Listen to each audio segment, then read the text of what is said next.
வணக்கம் திருவருள் குடும்பம். போன பகுதியில் நம்ம என்ன பார்த்தோம் அப்படின்னா, ஔவையார்கிட்ட சுட்ட பழம் வேணுமா சுடாத பழம் வேணுமா அப்படின்ற ஒரு கேள்வியை கேட்டு அவர்களை ஒரு ஆணவத்தில் போகக்கூடிய பாதையிலிருந்து மாற்றி ஞான பாதைக்கு எப்படி மாற்றினாரு அப்படிங்கிறத நம்ம பார்த்தோம். முருகப்பெருமான் இந்த திருவிளையாடலை பண்ணியிருக்காரு. அந்த கதையோட முடிவில் அவர் ஔவையார்கிட்ட சில கேள்விகளை கேட்குறாரு. எதற்காக அப்படின்னா, நமக்கு சில விஷயங்களை பொதுமக்களுக்கு எடுத்து உரைப்பதற்காக. அதில் ஒரு முக்கியமான கேள்வி என்ன கேட்டிருக்காரு அப்படின்னா, அரியது எது அப்படிங்கிறத ஔவையார்ட்ட முருகன் கேட்குறாரு. அந்த பாடலுக்கான விளக்கத்தை பற்றி தான் இப்போ நாம் பேச போகிறோம். முதல்ல அந்த பாடலை உங்களுக்கு நான் வாசிச்சு காமிக்கிறேன், சரிங்களா? அரியது கேட்கின் வரிவடி வேலோய், அரிது அரிது மானிடர் ஆதல் அரிது, மானிடர் ஆயினும் கூன் குருடு செவிடு பேடு நீங்கி பிறத்தல் அரிது, பேடு நீங்கி பிறந்த காலையும் ஞானமும் கல்வியும் நயத்தல் அரிது, ஞானமும் கல்வியும் நயந்த காலையும் தானமும் தவமும் தான் செயல் அரிது, தானமும் தவமும் தான் செய்வராயின் வானவர் நாடு வழி திறந்திடுமே. இதுதான் இந்த பாட்டு. இந்த பாட்டுல ஔவையார் ஒரு செட் ஆஃப் விஷயங்களை பத்தி நமக்கு சொல்லியிருக்காரு. அரியது கேட்கின் வரிவடி வேலோய் அப்படின்னு சொல்லிட்டு அந்த முதல் வார்த்தை சொல்றாங்க. என்கிட்ட அரியது என்னன்னு கேட்டேன்னா, அரியது கேட்கின் கேட்ட அப்படின்னா அரியது என்ன அப்படின்னு என்கிட்ட கேட்டேன்னா, வரிவடி வேலோய் முருகா நீ கேட்டேன்னா, வரிவடி வேலோய் அப்படிங்கிறது யாருன்னா முருகன் தான்.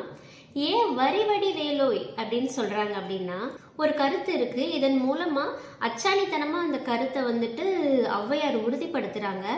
முருகன் தான் ஞானம், ஞானம் தான் முருகன்.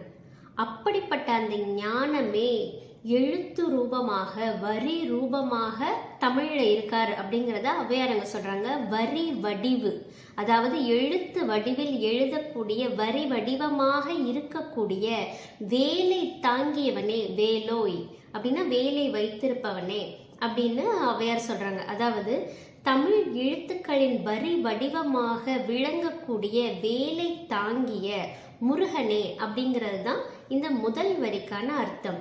அடுத்தது அரிது அரிது மானிடர் ஆதல் அரிது. இருக்கிறதுலேயே அரியது அப்படின்னா என்ன சொல்றது, ரொம்ப rare. What is very rare அப்படின்னு கேட்குறாரு. அப்போ அரிது அரிது இருக்கிறதுலே ரேரஸ்ட் என்னன்னா மனிதரா பிறக்கிறது. ஏன் மனிதரா பிறக்கிறது ரேர் அப்படின்னா, எவ்வளவோ உயிரினங்கள் இருக்கு. உயிர் உள்ள பொருட்கள் உயிர் அற்ற பொருட்கள் இருக்கு. இந்த உலகத்துல உயிர் அற்ற பொருட்களுக்கு கூட ஒரு சில பர்பஸ் உண்டு. அதை உயிரற்ற பொருட்களாக ஒரு திடப்பொருளாக இருந்து காலம் தள்ள வேண்டிய இப்படி பல விஷயங்கள் நுணுக்கமாக போகும். இது சம்பந்தமா நம்ம விரிவாக இன்னொரு செஷன்ல பார்க்கலாம். அதாவது உயிரற்ற பொருட்கள் அவங்களோட அந்த எக்ஸிஸ்டன்ஸ் இருக்கு இல்லையா, அதை பற்றி நம்ம விரிவாக பார்க்கலாம். இப்போ உயிரில் உள்ள பொருட்கள்ல பார்த்தீங்கன்னா, ஒரு அறிவுலேருந்து 6 அறிவு கொண்ட மனிதன் வரைக்கும் இந்த பூமியில் நம்ம வாழ்கிறோம். சில நேரங்களில் வேற ஒரு டைமென்ஷனில் இதை தாண்டின விஷயங்கள், அதாவது 6 அறிவையும் தாண்டிய சில இருக்கு. ஆனால் இத்தனை இந்த உலகத்தில் இருந்தாலும் இருக்கிறதுலேயே அரிதானது மனிதனாக பிறத்தல் அப்படின்னு ஔவையார் சொல்றாங்க. அதாவது மானிடர், மனிதர், மானிடர்னா மனிதர்னு அர்த்தம். மானிடராய் பிறத்தல் அரிது அப்படின்னு ஔவையார் பாட்டி சொல்றாங்க. இப்போ அதுல இருந்து ஒரு ஸ்டெப் முன்னாடி எடுத்து வைக்கிறோம். மானிடர் ஆயினும் கூன் குருடு செவிடு பேடு நீங்கி பிறத்தல் அரிது அப்படின்னு சொல்றாங்க. நீங்க ஒருவேளை மனுஷனாவே பிறந்தாலும் நீங்க கூன் குருடு செவிடு, அதாவது உங்கள் முதுகு தண்டு வளைந்து இல்லாம உங்களுடைய கண் பார்வை திறன் நல்லா இருக்கு, உங்களுக்கு பேசக்கூடிய திறன் நல்லா இருக்கு, இப்படி காது கேட்கும் திறன் நல்லா வேலை செய்யுதுன்னு இப்படி நீங்க ஒரு முழுமையான அந்த அமைப்புகள் கொண்டு இருந்தீங்க அப்படின்னு வச்சுக்கோங்க. அது அதை விட அரிது. நீங்க மனுஷனா பிறக்கிறத காட்டிலும் ஒரு குறையில்லாத முழுமையான மானுட பிறவியாக நீங்கள் இருப்பது அதை விட அரிது அப்படின்னு சொல்றாங்க. அப்போ அடுத்து இன்னொரு ஸ்டெப் முன்னாடி போக போறோம். இப்படி நீங்க எந்தவித குறைகளும் இல்லாம இருந்தாலும், அதாவது என்னன்னா பேடு நீங்கி பிறந்த காலையும், அதாவது இந்த குறைகள் இல்லாமல் நீங்கள் பிறந்த காலையும், அதாவது காலையும் அப்படிங்கிறது அதிகாலை தான் பொதுவாக குறிக்கும். ஆனால் இந்த இடத்துல எப்படின்னா அந்த நேரத்தில் கூட, அந்த பொழுதில் கூட, பிறந்த காலையும் அப்படி பிறந்த பொழுதும் அப்படின்னு நம்ம நினைச்சுக்கணும். காலைங்கிறதுக்கு அதான் எழுதும். ஏன்னா நேரம் காலம், காலம் காலையும், இது 2 சொற்களும் பொருந்தி போகுது. அந்த காலத்தில் கூட நீங்கள் எவ்வித குறையும் அன்றி பிறந்த காலத்தில் கூட அதை விட அரியது எது? அதை ஔவையார் சொல்றாங்க. ஞானமும் கல்வியும் நயத்தல் அரிது அப்படின்னு சொல்றாங்க. அதாவது ஞானம் கல்வி 2 வேறு வார்த்தையை சொல்றாங்க. ஞானம் அப்படிங்கிறது உள்நோக்கிய பயணத்தால் இறைவனை அடைதல் தான் ஞானம் அப்படின்னு சொல்றாங்க. கல்விங்கிறது நம்ம புற வாழ்க்கையை வாழ்வதற்கு, இந்த உலகத்தில் இருக்கக்கூடிய அனுபவங்களை நாம கற்று தெரிதல், அப்படி அதுதான் கல்வி. ஞானம்ங்கிறது இது எப்படி புறத்தில் உள்ள கல்வியோ, ஞானம்ங்கிறது அப்படியே ஒரு உள்முக பயணமா இறைவனை நோக்கி போகக்கூடிய பயணம். அப்போ இதை நம்ம பக்தி அப்படின்னு எடுத்துக்கலாம்.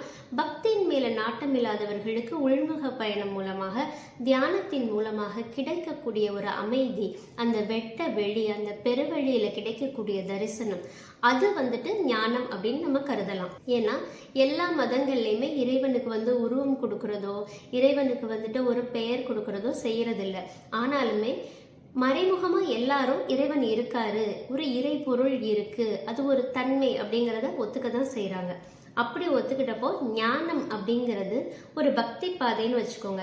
அப்ப பக்தியும் கல்வியும் நீங்க எந்தவித குறையும் இல்லாத முழுமையான மனிதனாக ஆனதற்கு அப்புறம் பக்தி ஆகிய ஞானத்தின் மேலையும் கல்வியின் மேலையும் நயத்தல், ஒரு விருப்பம், ஒரு லவ், ஒரு ஆர்வம் அதை நோக்கி உங்களுக்கு வருதுன்னு வச்சுக்கோங்களேன். ஞானத்தை நோக்கி ஒரு ஈர்ப்பு, கல்வியை நோக்கி ஒரு ஈர்ப்பு, இறையாண்மை, அந்த ஆன்மீகத்துல உங்களுக்கு ஒரு ஈர்ப்பு வருதுன்னா அது அதை விட அரிய ஒரு விஷயம் சொல்றாங்க. அது ரேர் குவாலிட்டின்னு சொல்றாங்க. உங்களுக்கு கல்வி மேலேயும் இறைவன் மேலேயும் ஞானத்து மேலேயும் நாட்டம் இருந்ததுன்னா அது one of the rarest quality அப்படின்னு ஔவையார் சொல்றாங்க. அடுத்து என்ன சொல்றாங்கன்னு கேட்போம். ஞானமும் கல்வியும் நயந்த காலையும் அப்படி சொல்றாங்க. உங்களுக்கு ஞானம் கல்வி இது மேல விருப்பம் வந்த பொழுதிலும் காலையும், ஞானமும் கல்வியும் நயந்தன்னா ரொம்ப விருப்பமான ஆர்வமில்லை, இதன் மேல வந்த ஆர்வமெல்லாம் வந்த பிறகும் வந்த அந்த பொழுதிலும் கூட, அந்த காலையும் தானமும் தவமும் தான் செயல் அரிது அப்படின்னு சொல்றாங்க. உங்களுக்கு கல்வியின் மேலேயும் ஞானத்து மேலேயும் நாட்டம் வந்த பொழுது கூட தானமும் தவமும் நீங்க செய்றீங்க அப்படின்னு வச்சுக்கோங்களேன், அதுதான் ரொம்ப அரிது அப்படின்னு சொல்றாங்க. இருக்குதுலயே உச்சக்கட்டம். இது எல்லாம் வந்ததுக்கு அப்புறம் தானம் தவம். தானம்ங்கிறது தனக்கிட்ட இருக்கத பிறருக்கு பிரதிபலன் எதிர்பாராது கொடுத்தல்.